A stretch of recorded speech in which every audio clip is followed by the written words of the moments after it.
মাদ্রাসা শিক্ষা বোর্ডকে অত্যন্ত সম্মানিত সুধী মণ্ডলী, আজকের প্রেক্ষাজীবী সমাবেশের সম্মানিত প্রধান অতিথি, সম্মানিত আমিরি জামাত সাবেক মন্ত্রী মাওলানা মতিউর আলী জানি আমাদের মাঝে উপস্থিত হয়েছেন। আমরা সমাবেশের পক্ষ থেকে আন্তরিক অভিনন্দন জানাচ্ছি। মাদ্রাসা শিক্ষা যে ফাজিল ও কামিলকে যে সুধী মণ্ডলী, এই পর্যায়ে বক্তব্য রাখছেন বাংলাদেশ জামাত ইসলামের অন্যতম সহকারী সেক্রেটারি জেনারেল, আজকের অন্যতম বিশেষ অতিথি জননেতা জনাব আব্দুল কাদের মোল্লা। শিক্ষকতা করতাম পার্ট টাইম। ছাত্র জীবন শেষ করার পরে প্রথমে আমার কর্মজীবন শুরু হয়েছে শিক্ষকতা দিয়ে। বিডিআর রাইফেলস, যেটা রাইফেলস পাবলিক স্কুল অ্যান্ড কলেজের আমি অ্যাক্টিং প্রিন্সিপাল হিসেবে প্রথম দায়িত্ব গ্রহণ করি। তাই আজকে আমি অন্যান্য বিষয়ের উপরে খুব বেশি নয়, বরং শুধু শিক্ষা ব্যবস্থার উপরে আমার আলোচনা সীমাবদ্ধ রাখতে চাই। সরকার অপকর্ম যেগুলি করেছে সবগুলি একত্রিত করে ইনশাআল্লাহ প্রধান অতিথি আজকে বলবেন। মাননীয় সভাপতি এবং প্রধান অতিথির অনুমতিক্রমে আমি শিক্ষা ব্যবস্থার উপরেই আমার আলোচনা সীমাবদ্ধ রাখি। তবে হামিদুর রহমান আজাদ এমপি সাহেব বললেন যে 264টা সিট পাইও তাদের প্যাড ভরে নাই, 293টা পাওয়ার পরেও 74 সালে প্যাড ভরে নাই। এই জন্য 300টা নেওয়ার জন্য বাসার গান করেছে, কিন্তু শেষ পর্যন্ত সবগুলি হাতছাড়া হয়েছে। তাই তাদের পেটের পরিমাণ এত বড়, ওইটা বাংলাদেশ বিক্রি করে দেওয়ার পরেও তাদের পেট ভরবে না। এই জন্য তাদের গোড়ায় হাত দিয়েছে তারা। কারণ ইসলামী চিন্তা চেতনা, মুসলিম জাতি সত্তার চেতনা যতদিন পর্যন্ত বাংলাদেশে থাকে ততদিন পর্যন্ত এই বাংলাদেশের স্বাধীনতা সার্বভৌমত্বের উপরে হাত দিলে সেই হাত অক্ষত ফেরত পাওয়া যাবে না। এটা আধিপত্যবাদীরা জানে। এই জন্য আমাদের আগামী প্রজন্মকে শিশু বয়স থেকে সর্বনাশ করার জন্য বর্তমানে শিক্ষানীতি আর একটা চাপানোর চেষ্টা করা হয়েছে।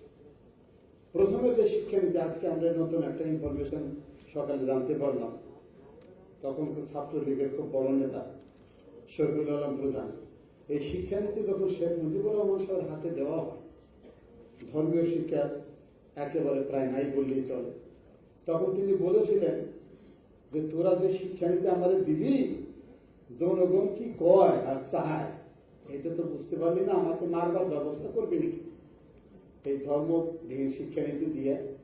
এই জন্য তিনি 1 বছর 3-4 মাস জীবিত থাকা সত্ত্বেও ওই শিক্ষানীতি বাস্তবায়নের জন্য কোনো উদ্যোগ গ্রহণ করেন নাই।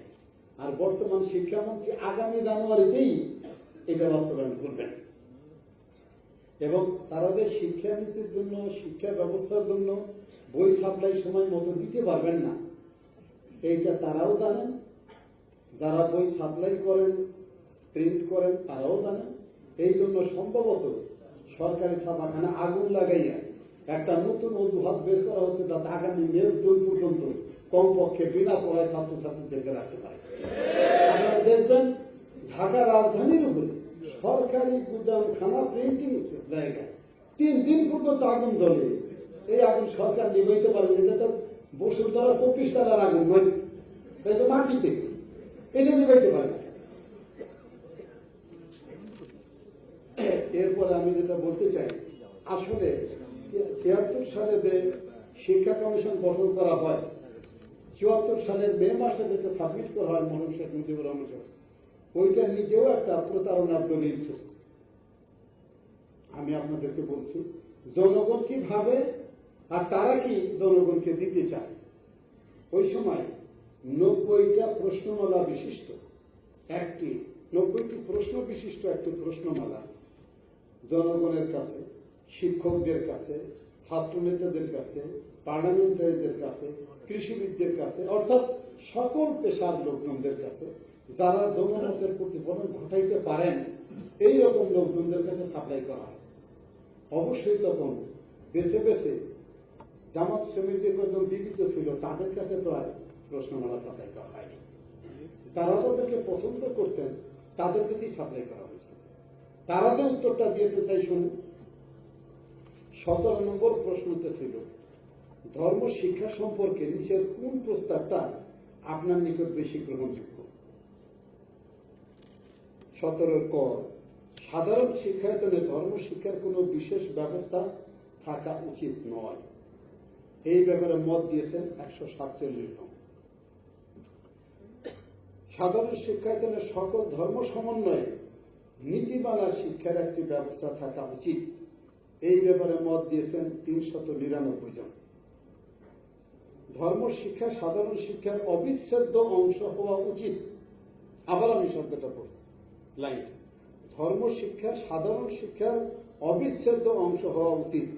এই ব্যাপারে মত দিয়েছেন 1951 জন। আর ভিন্ন মত, এর উপরে কোনোটার সাথে একমত না, এরকম মত দিয়েছেন 115 জন।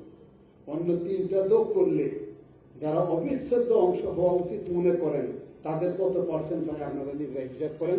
সাংবাদিক বন্ধুদেরকে আমি দায়িত্ব দিলাম, তারা হিসাব করে এটা পত্রিকায় যেন আগামীকাল লেখে।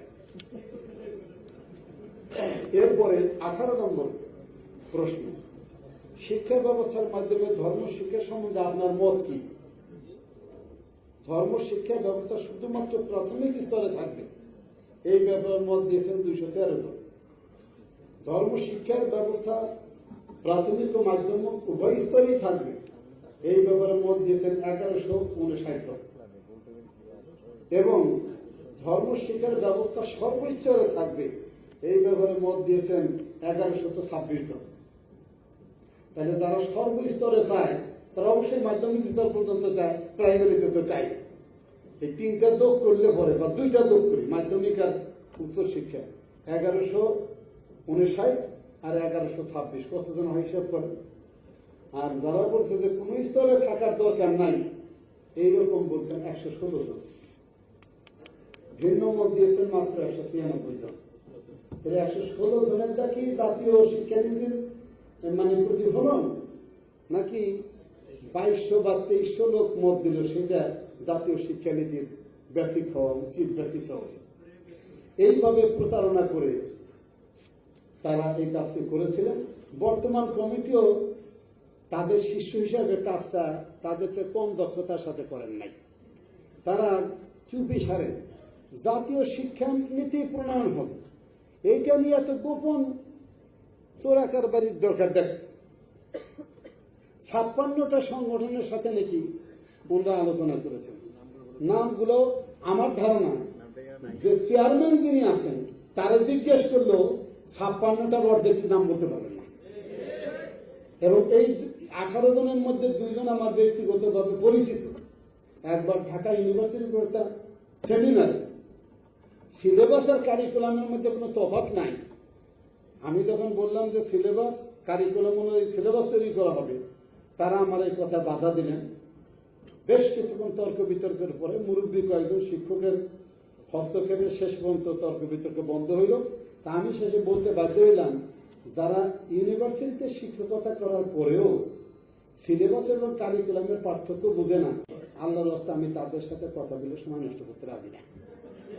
বাধ্যই আমি তাদের সাথে তর্কে পরাজিত। এইরকম 2 জনের শিক্ষা কমিটির মেম্বার আছেন।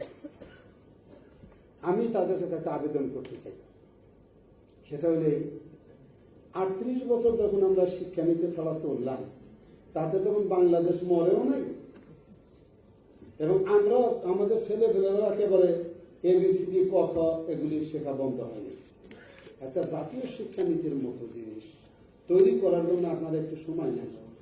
আমি প্রধানমন্ত্রীর কাছে অতি বিনয়ের সাথে অনুরোধ করি, কমিশন যদি নাও পাল্টায় এই কমিশনে রাখেন। প্রত্যেকটা রাজনৈতিক দল প্রত্যেক ধরনের শিক্ষাবিদের সাথে তাদের আলোচনা হবে, শিক্ষা কি হওয়া উচিত তাদের জন্য, এবং সেটা টেলিভিশনে ব্রডকাস্ট করা হবে প্রত্যেকদিন 1 ঘন্টা করে। 1টা মাস এই আলোচনা জাতি শুরু, তারপরে রেফারেন্ডাম দেন, জাতি যেটা বলে সেটা শিক্ষানীতি হবে, জাতীয় শিক্ষা। এবং সেই আলোচনায় আপনারা ভারত থেকে আমদানি করা ডক্টরেট যদি নিয়ে আসেন, আমি আধা শিক্ষিত লোক হওয়ার পরেও তাদের সাথে এই আলোচনায় শরীর হইতে রাজি আছি। আমি চ্যালেঞ্জটা রেখে গেলাম এবং আবেদনও রেখে গেলাম সরকারের কাছে। সরকার দেশটাকে ধ্বংস করার পরিবর্তে কমপক্ষে জাতিকে উদ্ধার করার জন্য মিনিমাম এই কাজটা যেন করেন, তাহলে আপনারা ভালো কাজ করলে আমরা সমর্থন করব। আর যদি এইভাবে দেশ থেকে ইসলামকে বিদায় করার জন্য প্রতিজ্ঞাবদ্ধ হন, তাহলে আমাদেরও প্রতিরোধ করার জন্য প্রতিজ্ঞাবদ্ধ হওয়া ছাড়া দিতে পারে